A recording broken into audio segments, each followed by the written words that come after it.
سلام دوستان. امروز میخوام یه خلاصه از کتاب نیروی حال رو براتون بخونم. اما قبل از اینکه وارد خود کتاب بشیم، میخوام یه چیزی رو خیلی صادقانه بهتون بگم. این کتاب برای من فقط یه کتاب مثلا معنوی روانشناسی نیست. این کتاب به شکل خیلی واقعی رو لحظه های مختلف زندگی من تاثیر گذاشته. نه اینکه حالا بخوام بگم مثلا همه چی یه دفعه عالی شده و یا نه اینکه مثلا هیچ درد و فکری اصلا وجود نداشته باشه، اما یه چیز خیلی عمیقی انگار تو من عوض شده. من متوجه شدم چرا انقدر ذهنم خسته است و مهمتر از اون فهمیدم که چجوری میتونم از این خستگیه، از این رنج ذهنی یکم فاصله بگیرم. این کتاب نیروی حال به من یاد داد که خیلی از رنجایی که من فکر می کردم طبیعیان و چاره ای نیست جز بودنشون، در واقع اختیاریان. منظورم این نیستش که مثلا تقصیر خودم بوده. نه، منظورم اینه که میشه خیلی هاشون رو رها کرد. اگه تو هم اینجوری، اگه مثلا ذهنت آروم نمیگیره، مدام تو گذشته درگیره، مدام نگران آینده است و مثلا حس میکنی که وای من جا موندم، همه از من جلو زدن، زندگی از من جلو زده، این کتاب و این خلاصه دقیقا به دردت میخوره. میتونه خیلی جاها کمکت کنه. خیلی خوب، حالا بریم سراغ خود کتاب. کتاب نیروی حال رو اکهارت توله نوشته. چند تا فصل داره. توی فصل اول راجع به این صحبت میکنه که ما همیشه فکر میکنیم که با ذهنمون یکی هستیم و این بزرگترین سوء تفاهم توی زندگی همه آدم هست. اکهارت توله از همون اول یکی از بنیادی ترین باورای ما رو به چالش میکشه. اینکه ما همیشه فکر میکنیم همون افکارمون هستیم. شاید هم هیچ وقت بهش فکر نکردیم، ولی دقت کنید وقتی آدم ناخودآگاهه، وقتی اصلا به این چیزا فکر نمیکنه، هر فکری که تو سرتونه، هر احساسی که دارید، خب میگید منم دیگه، اصلا جور دیگه ای نمیشه فکر کرد. ما دقیقا احساس میکنیم که همون افکارمون هستیم. ولی میخواد بگه که این اشتباهه. درسته باورش داریم، درسته سالهای سال، 30 سال، 20 سال، 40 سال باش زندگی کردیم، اما غلطه. میگه تو افکارت نیستی، تو آگاهی پشت افکارت هستی. این جمله اگر درست فهمیده بشه میتونه همه رابطه تو رو با زندگی عوض کنه. ذهن یه ابزار فوق‌العاده است، ولی مشکل ما از اون جایی شروع میشه که این ابزار همه کنترل زندگی ما رو به عهده میگیره. ذهن فقط وقتی خوبه که تو به عنوان یک خدمتکار یا همون ابزار ازش استفاده کنی. ولی وقتی میشه مربیت، وقتی میشه همه کنترل کننده زندگیت، اون وقته که واقعا وحشتناک میشه. یعنی ارباب بسیار وحشتناکیه.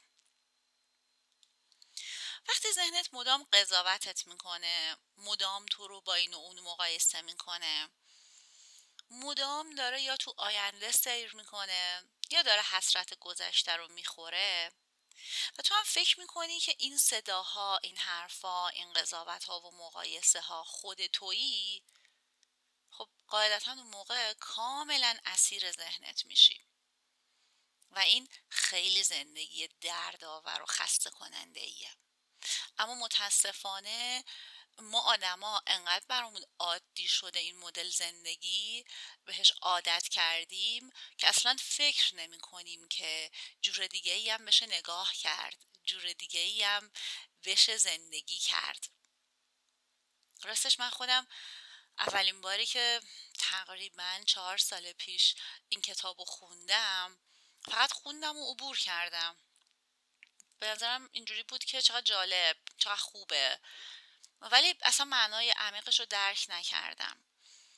الانم نمیگم که 100% معنای عمیقش رو درک کردم، ولی بعد از 4 سال کار کردن رو خودم و اینکه سعی کردم آگاهانه تر زندگی کنم، همین سعی کردم توجهم به چیزهایی باشه که انتخاب میکنم، نه به شکل رندوم با همه اتفاقات بره و بالا پایین بشه. سعی کردم یه مرکزی برای زندگیم پیدا کنم و رفته رفته معنای بودن در لحظه حال رو، معنای جدایی از افکار رو متوجه شدم و این توجه و بیداریه سطح زندگی رو بسیار بسیار بالا میبره. کیفیت، منظورم حس و حال درونیتونه، کیفیت بهتری از زندگی رو تجربه میکنید، حال بهتری از زندگی رو تجربه میکنید. نویسنده توی فصل دوم در مورد زمان روانی صحبت میکنه، در مورد زندانی که خودمون برای خودمون ساختیم. میاد زمان رو به 2 قسمت تقسیم میکنه. یه زمانی هستش که زمان ساعتیه، شما میخواین فلان ساعت بیدار شین، بعد مثلا در مورد پروژه کاریتون یه برنامه ریزی دارید که بعد در مثلا یه تایمی این پروژه انجام بشه، مقاله درسیتون رو تحویل بدید، کار روزمره. یه زمانی هم هست که زمان روانیه و ما توش گرفتار میشیم، مثل گردابه. شما دارید روتین زندگیتون رو انجام میدید، دارید میرید سر کار، دارید برمیگردین، دارین ظرف میشورید، دارید کتاب میخونین، اما مدام تو زمان روانی گیر افتادید. یعنی اینجا نیستید، یا تو گذشته دارین سیر میکنید یا تو آینده. و یکی از شاه کلیدای این کتاب مفهوم زمان روانیه، به خاطر اینکه نویسنده میگه زندگی همیشه در لحظه اکنون قرار داره. و یه جمله دیگه هست که میگه هیچ وقت زمانی نبوده که زندگی تو الان نباشه. بیاید یکم به این جمله فکر کنیم. وقتی ما به گذشته فکر میکنیم، مثلا وقتی 10 سالمون بود، 12 سالمون بود، یا حتی دیروز، الان برای من دیروز خب گذشته است، چند سال پیش گذشته است، ولی همون لحظه ای که توش بودم، همون دیروزی که شما تو دیروز بودید، لحظه الان بود براتون دیگه، لحظه حال بود. قشنگه اگر توش عمیق بشیم، یه جورایی انگار یه کلیدی تو ذهنمون روشن میشه. در مورد آیندهم همینطور، ما مدام نشستیم میگیم اگر آینده اینجوری بشه چی میشه، اگر به فلان جا نرسم، اگر پولم تموم شه، اگر اینجوری بشه، هی داریم فکر میکنیم. در حالی که اگر بخوایم با هم صادق باشیم، متوجه میشیم که اصلاً آینده‌ای وجود نداره. نه اینکه آینده حالا توهمه، نه اینکه حالا کوتاه بیاد، نه اینکه نه اصلا آینده یعنی 1 ساعت دیگه، یعنی 1 ثانیه دیگه. اما 1 ثانیه دیگه شما تو همون 1 ثانیه اید. متوجه میشید؟ منظور اینه که یکم سخته، انگار کم کم چیزایی باید برای آدم جا بیفته، اما وقتی جا میفته قشنگ انگار یه سری غبار از ذهنمون پاک میشه و کلی مشکل همراه باش حل میشه. آینده وجود نداره، همیشه ما تو لحظه حال زندگی میکنیم و من از این فصل کتاب بسیار خوشم میاد و دوستش دارم. توضیح داده، میگه که گذشته فقط خاطره های اکنون های قدیمیه و آینده فقط تصور اکنون های نیومده است. ولی ذهن ما این دوتا رو واقعی تر از خود لحظه حال میکنه. گذشته که 100%. بعد یکی از کار بسیار بسیار جالبی که ذهن ما میکنه، این جمله بود که من یه جای دیگه خوندم خارج از این کتاب، خیلی جالبه. ما خیلی وقتا ناخودآگاه یهو مثلا ماهها، سالها، روزها داریم تلاش میکنیم و همه انرژیمون رو میذاریم برای اینکه گذشته ای رو که گذشته تغییر بدیم. و اگه یهو به خودت بیای میگی وای چقدر خنده داره، من چرا هنوز تو تصمیم 20 سال پیشم موندم و میگم وای اگر 20 سال پیش اون کارو میکردم الان زندگیم این نبود. عزیزم گذشته گذشته، چی میگی؟ میخوای تغییرش بدی؟ آیا این همه فکر کردن تو تأثیری میذاره رو گذشته‌ای که گذشته؟ یه مثال زده برای صدا. میگه که بدنت الان اینجاست، نفست الان بالا و پایین میره، صداها الان شنیده میشن، همه چیز اینجاست. اما ذهن تو کجاست؟ ذهنت یا تو دیروزه یا تو فردا. این دقیقاً همون جاییه که رنج و درد ساخته میشه. توی فصل سوم نویسنده میخواد بگه که رنج از کجا میاد، ولی قبلش میگه که اصلا رنج چی هست. رنج یعنی گرفتاری توی افکار، یعنی زندانی شدن توی ذهن، یعنی بالا و پایین شدن با کوچکترین اتفاقات زندگی، یعنی تعادل نداشتن، حال خوب نداشتن. و نویسنده میگه که بخش بزرگی از رنج ما انسان‌ها غیر ضروریه، یعنی میشه که وجود نداشته باشه. این جمله برای بعضی از ما خیلی شوکه کننده است، ولی واقعا جمله عمیق و درستیه. رنج از کجا میاد؟ رنج از خود اتفاق نمیاد، بلکه از مقاومت ذهنی که ما در مورد اون اتفاق نشون میدیم میاد.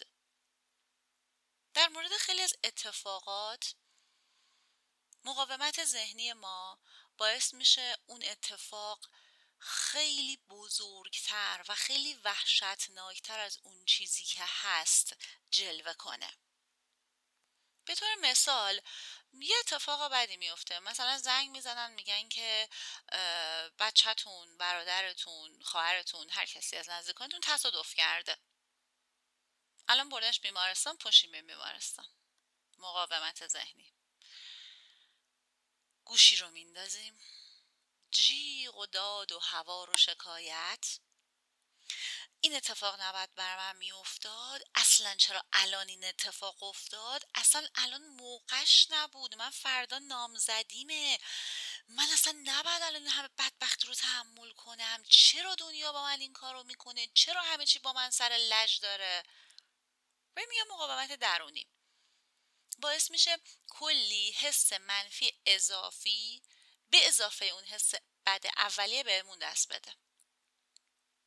اما خب تلفن زدن، بله خبر بدیه، ناراحت کننده است، آدم ناراحت میشه، غمگین میشه، متاثر میشه.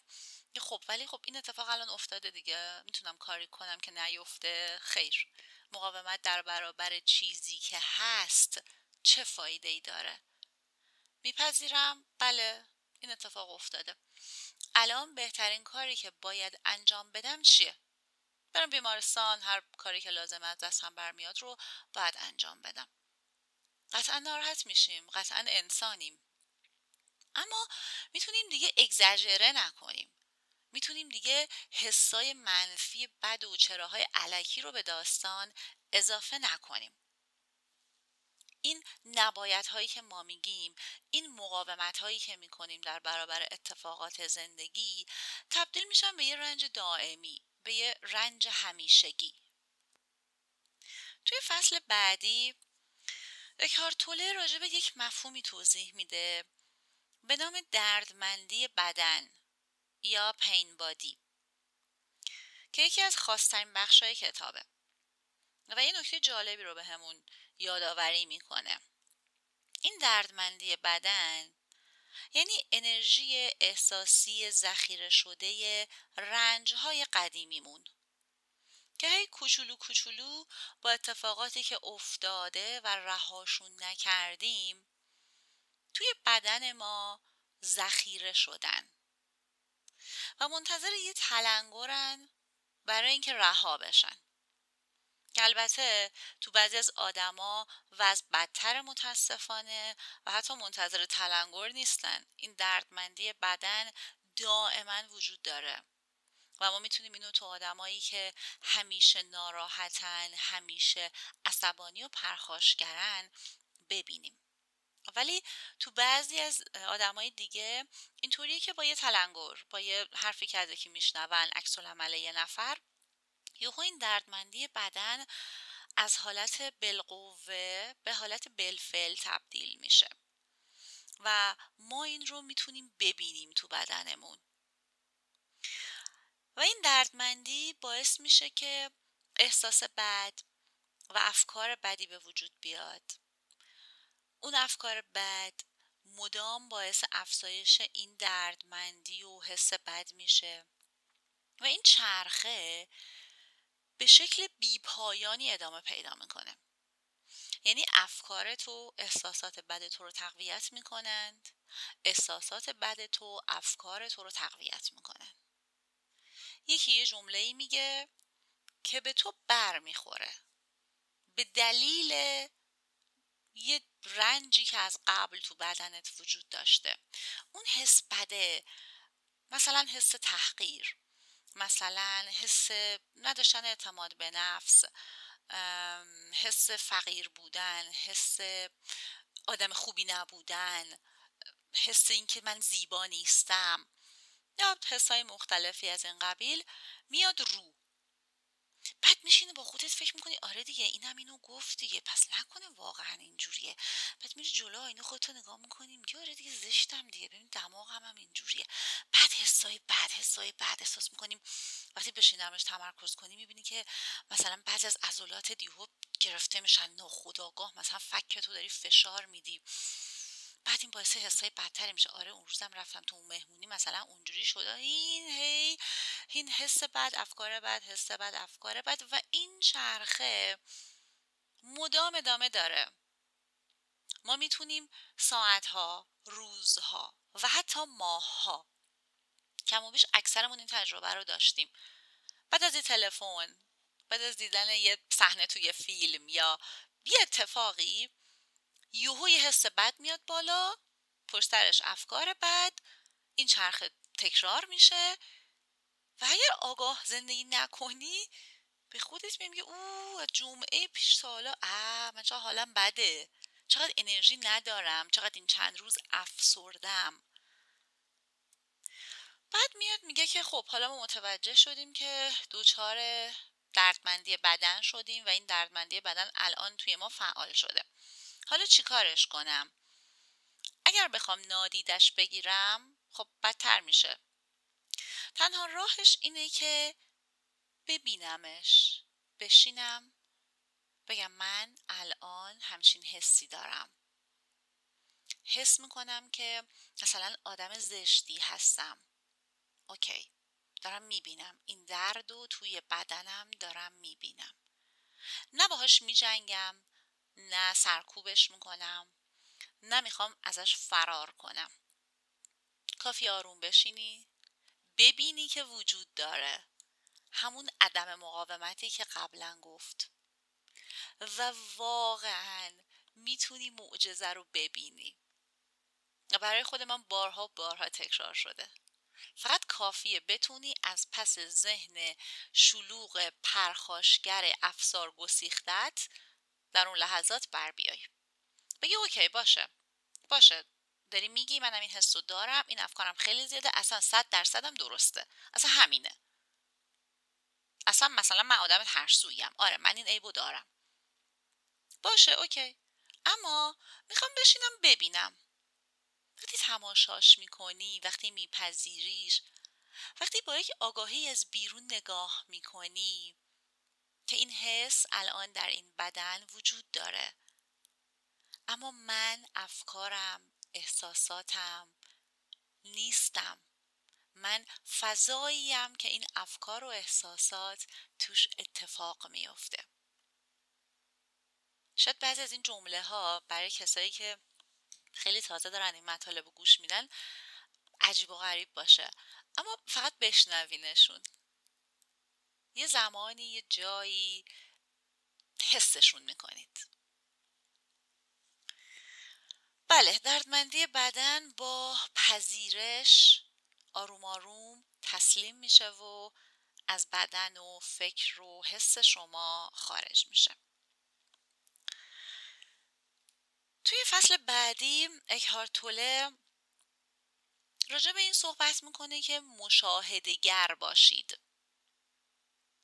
تو مایه های همین جمله هایی که این آخر گفتم بشینید و تماشا کنید. مشاهده‌گر شدن شما نقطه آزادیه برای شما. اینجا کتاب وارد فاز عملی میشه و میگه که همین که افکارت رو مشاهده کنی دیگه اسیر افکارت نیستی. این ما رو میرسونه به عمل. باید چی کار کنم؟ در عمل چجوری باید این کار رو کنم؟ جواب خیلی ساده است. مدیتیشن کن. بشین و افکارتو نگاه کن. یه تمرین مدیتیشن. وقتی فکری میاد فقط با خودت بگو که دارم به این فکر میکنم. من این فکر نیستم. همین فاصله کوچیکی که ایجاد میکنی یه کلیدی برای آزادیت زده میشه. آزادی از چنگ افکار. بشین روزی 5 دقیقه 10 دقیقه یه ربع هر چقدر که میتونی، هر چقدر که وقت داری مدیتیشن کن. اصلا کار خاصی نیست، اصلا امکانات خاصی نمیخواد. یه گوشه بشین، چند تا نفس عمیق بکش، چشماتو ببند، افکارتو نگاه کن. بگو میخوام افکارم رو ببینم و متوجهشم که من افکارم نیستم. و کم کم کم خیلی چیزا تو زندگیت عوض میشه. توی فصل بعدی راجع به ورود به بدن صحبت میکنه. اکهارت توله بارها تاکید میکنه که بدن ما، این بدن نازنینی که خیلی در خدمت ماست و برای ما کارهای زیادی رو از اول تولدمون انجام داده، متاسفانه ما بهش بی اهمیتیم. ما اصلا نمیبینیمش و فقط هم ازش ایراد میگیریم. چرا چاقی، چرا لاغری، چرا کوتاهی، چرا بلندی، چرا این قابلیت رو نداری، چرا فلانی اونجوریه من اینجوریم. به بدنتون بیشتر بپردازین، چون بدن همیشه در لحظه حال حضور داره. میگه یک لحظاتی رو در طول روز، شبها قبل از خواب، اگر در طول روز خیلی وقت ندارید، توجهتون رو بیارین به بدنتون. بعد از اینکه آروم یه جایی نشستین یا دراز کشیدید و چند تا نفس عمیق کشیدین، از نوک پا شروع کنید. بدنتون رو اسکن کنید. پاها، لگن، شکم، قفسه سینه، دستها، گردن و سر و صورت. توجهتون رو به هر کدوم از این نقاط ببرید. ازش به خاطر سلامتش، به خاطر خدمتی که به شما میکنه و تو سالهای عمرتون همراه خوبی برای شما بوده تشکر کنید. همه انرژیتون رو به اون قسمت بفرستید. تشکر کنید، رها کنید، سعی کنید آرومش کنید و اگر انقباضی تو عضله های اون قسمت هست آروم و رها بشید. بدون تحلیل، بدون قضاوت. همین تمرینا درسته که ذهنتون رو کامل خاموش نمی‌کنه، اما کم کم و به مرور زمان قدرت سلطه ذهن رو کم و کمتر میکنه و اینجوری آروم آروم کیفیت زندگیتون بالا میره. پس به بدنتون احترام بذارید و در طول روز حتی شده با 2-3 تا نفس توجهتون رو به بدن بیارید. توی فصل بعدی راجع به روابط، عشق و حضور صحبت میکنه. میگه بیشتر روابطی که ما آدما داریم از سر نیازه و نه از روی عشق واقعی. عشق واقعی از حضور میاد، از پذیرش کامل خود و طرف مقابل، نه از نیاز، نه از سعی در تغییر دادن طرف مقابل. وقتی دو نفر هر دو واقعا با همه وجود در لحظه حال حاضرن و دنبال پر کردن خلاهای خودشون نیستن، این رابطه تبدیل میشه به یک رابطه درست، به جایی برای رشد، نه وابستگی، نه نیاز و عادت. توی فصل بعدی دوباره راجع به پذیرش و تسلیم آگاهانه صحبت میکنه. شاید خیلی وقتی کلمه تسلیم رو بشنون خوششون نیاد، بگن که تسلیم یک بار منفی داره. یعنی چی ما تو زندگیمون تسلیم باشیم؟ یعنی به هر چی که داریم قانع باشیم، دیگه رشد نکنیم و نخواهیم چیزی رو بسازیم، دیگه همینی که هسته، گفتن تسلیم باشیم. نه، هممون میدونیم که منظور این نوع تسلیم نیست. همون تسلیمیه که توی مثال اون مادری که گفتن بچت بیمارستان زدیم. نه، لحظه حال اینه، این اتفاق الان افتاده، زندگی الان اینجوری برای من رقم خورده، من الان باید این تجربه رو تجربه کنم. پس در برابرش تسلیم میشم، میپذیرم و در این حال بهترین اقدام خودم رو انجام میدم. تسلیم اینجا اصلا به معنی ضعف نیست، اما به معنای پذیرشه و پذیرش لحظه نه تنها ضعف نیست، وقتی بهش عمل کنید متوجه میشید که قوی ترین عمل ممکنه. پذیرش یعنی الان اینجوریه، اتفاق اینه، حال و هوا اینه. من قرار بود امروز برم با دوستم بیرون، اما الان بارون اومده و این بارون شدید اجازه نمیده من برم بیرون. میتونم بشینم خونه، پامو بکوبم زمین، چرا اینجوری شد، چرا این اتفاق افتاد، برنامه ها به هم ریخت، میخواستم فلان چیزو بخرم، با دوستم میخواستیم بریم فلان جا. اما تسلیم یعنی که خب بارون اومده دیگه، دست من نیست. اینو تبدیل به رنج نمیکنم، حداقل میگم خب نشد برم بیرون، حالا ببینم بهترین کاری که میشه توی یک روز بارونی انجام داد چیه. میدونید چقدر زندگی اینجوری برامون دلنشین میشه، چقدر میتونیم عمیق‌تر، چقدر میتونیم با یک شادی واقعی تر زندگی کنیم. بسیار عالیه. و یه پارادوکس اینجا وجود داره که خیلی هم قشنگه. میگه وقتی نپذیری گیر میکنی، ولی وقتی بپذیری تغییر شروع میشه. به زندگی بگو آری و متوجه میشوی که زندگی برای توست، نه بر علیه تو. و بچه ها واقعا این معجزات رو میشه دید. من در سطح موارد خیلی جزئی اتفاقات خیلی کوچیک تجربه کردم و واقعا وقتی عدم مقاومت میکنم از ته دل، میپذیرم و میگم اوکی، خب حالا همینه دیگه، واقعا ورق برمیگرده، واقعا ورق برمیگرده. توی فصل 9 در مورد معنویت واقعی صحبت میکنه.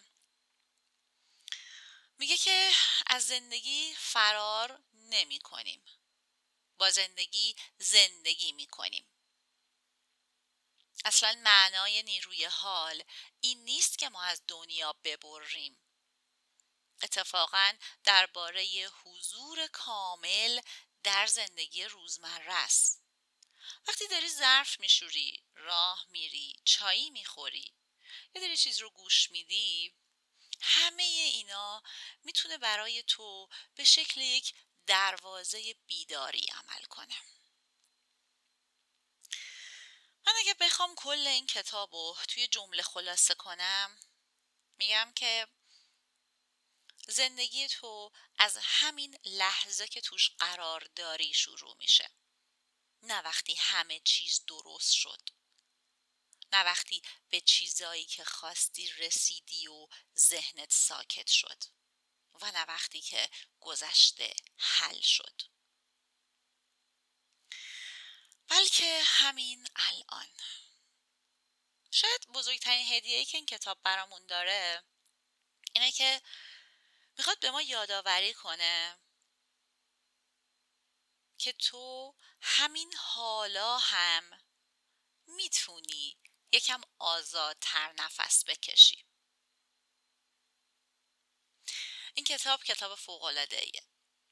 اگر از خلاصه‌ای که شنیدید خوشتون اومد، کتابو تهیه کنید و حتما بخونید.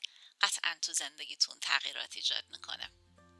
متشکرم که با هم این کتابو شنیدید.